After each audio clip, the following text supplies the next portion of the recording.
The decarbonization debate is succeeding. But the problem you've got is that you're still massively reliant on coal, the dirtiest fossil fuel for your power. Hang on, let me just finish the point. Coal still generates 75% of India's power. And you're still building new coal-fired power stations. Again, let me just tell you, power for electricity only accounts for 17% of our overall energy.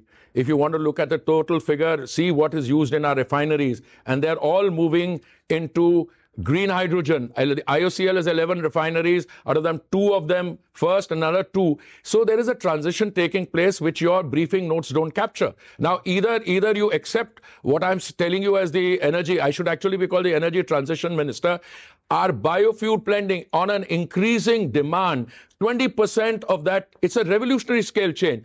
90 new flex fuel vessels were on display, which are coming to the market in the next 3 months. We've got E100 pure ethanol being sold in 400 outlets. So absolutely, yes, our consumption is increasing. So is our biofuel blending, green hydrogen. The problem you've got, and that's why I began with this grand ambition to become a fully developed nation by 2047, is that there is no way that's going to happen without maintaining the kind of output from your coal-fired power stations, which mean you're not going to complete your energy transition. To quote Indian expert Nandini Das, who's at Climate Analytics, she says, India still has a very deep focus on coal.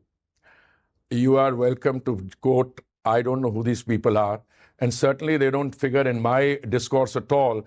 A lot of people drawing inspiration from Western NGOs, from people in the West who are extremely jealous of the Indian transition. You're welcome to use whomever's speaking notes you like.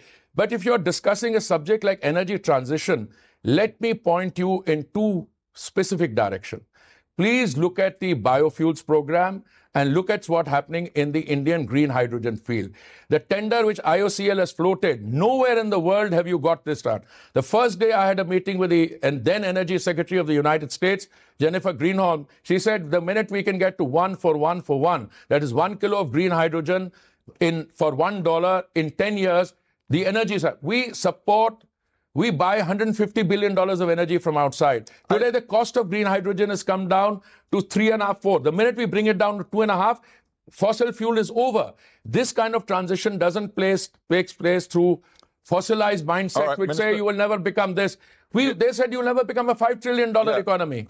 Minister, as far as I can see, this is not a sort of East-West political point scoring not at all. Question. It should not be. It is really a planetary question. Yes. But all I'm asking is whether when you sit in your ministry and make your decisions, you understand that India has a deep vulnerability right here, right now, to the impacts of climate change. You are trying to remind me of my vulnerability. I'm trying to tell you, I'm not only conscious, but we are doing things in order to ensure that we don't become vulnerable. Today, India is one country which has met its Paris commitments. You should be, as a global news output, addressing those countries which are pulling out of climate change, which want, etc. Today, no one is questioning the transition. In order to meet the transition, you have to survive at the present. Please concentrate on those countries where clean cooking fuel is not available.